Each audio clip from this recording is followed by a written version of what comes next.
karena ini menyangkut TNI, sebenarnya sudah waktunya ada evaluasi terhadap Undang-Undang TNI. Tidak banyak yang tahu bahwa pembahasan ketika itu di DPR, ada banyak tokoh partai politik seperti RK sendiri, Meliala dari PDIP atau Effendi Hoiri dari PKB yang Ya. menyadari bahwa Undang-Undang TNI sebenarnya sedang diberlakukan hanya sebatas 10 tahun untuk kemudian dievaluasi. Oke, di Dan saat part mananya, Mas?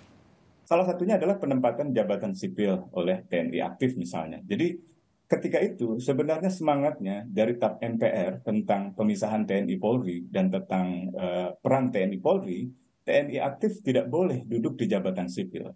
Hanya boleh kalau ia sudah mengundurkan diri atau mengajukan pensiun dini misalnya di dalam kedinasan militer. Nah, tetapi karena undang-undang itu masih bersifat transisi dari pemerintahan di mana banyak sekali jabatan sipil diduduki oleh militer menuju pemerintahan demokratis yang katakanlah tidak ada lagi jabatan sipil yang diduduki militer, tidak bisa 100% begitu saja, masih dibolehkan di beberapa badan, misalnya di Kemenko Polhukam dan seterusnya. Nah, sekarang mestinya ada evaluasi bagaimana pelaksanaan sejauh ini. Dan kalau kita lihat perkembangannya sebenarnya banyak dampak negatifnya daripada positifnya. Apa itu dampak negatif dibanding positif? Misalnya pembinaan karir di dalam kementerian menjadi terganggu. Pembinaan karir di dalam kelembagaan-kelembagaan sipil jadi terganggu. Dan ketika ada masalah hukum seperti ini, menimbulkan masalah hukum yang luar biasa. Ini yang dilakukan oleh KPK ketika datang ke Puspom TNI meminta maaf, atau yang dilakukan oleh Puspom TNI datang ke KPK itu menabrak azas-azas hukum.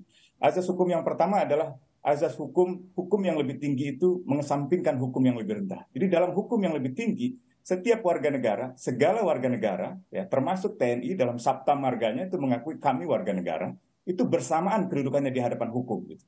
Jadi tidak boleh ada keistimewaan, tidak boleh ada perlakuan istimewa atau diskriminatif terhadap seseorang hanya karena ia menyandang anggota TNI. Semua harus tunduk pada hukum. Azas yang kedua adalah azas hukum yang baru mengesampingkan hukum yang lama. Jadi kalau TNI berpatokan misalnya pada Undang-Undang tahun 1997 tentang peradilan militer, itu undang-undang yang sudah lama sekali, sudah tertinggal oleh zaman. Tahun 2004 atau ini merupakan kelanjutan dari TAP MPR tahun 2000, sudah dinyatakan bahwa TNI tidak lagi misalnya boleh menduduki jabatan sipil, dan ketika melakukan pelanggaran hukum maka ia tunduk pada jurisdiksi peradilan umum, terutama kalau ia melakukan tindak pidana umum, dan tunduk hanya pada peradilan militer kalau ia melakukan pelanggaran hukum pidana militer.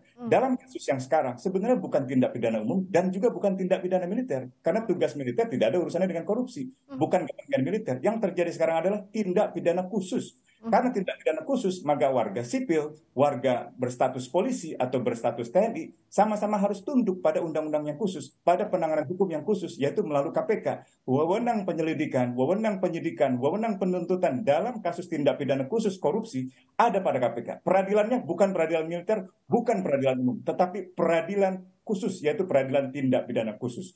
Peradilan tindak pidana korupsi. Azas yang ketiga, Friska, yang dilanggar adalah hukum yang khusus mengesampingkan hukum yang lebih umum. Jadi kalau misalnya ada argumen bahwa karena ini adalah subjeknya anggota TNI, maka ia harus dibawa ke pengadilan misalnya militer. Argumen itu nggak cukup. Ada hukum yang khusus, yang bersifat khusus mengatur tindak pidana korupsi dan memberi wewenang kepada KPK, bukan kepada Puspom TNI, bukan juga kepada Polri gitu. Karena itulah dalam beberapa pengalaman sebelumnya anggota Polri ada yang diajukan ke pengadilan tipikor. Anggota juga saya kira ada dalam kasus pengadaan helikopter. Jadi ada banyak azas yang dilanggar, dan karena itu tidak cukup Presiden, tidak memuaskan menurut saya pernyataan Presiden. Oh, sebatas koordinasi saja gitu ya, Mas Usman ya? Lembaga tinggi negara.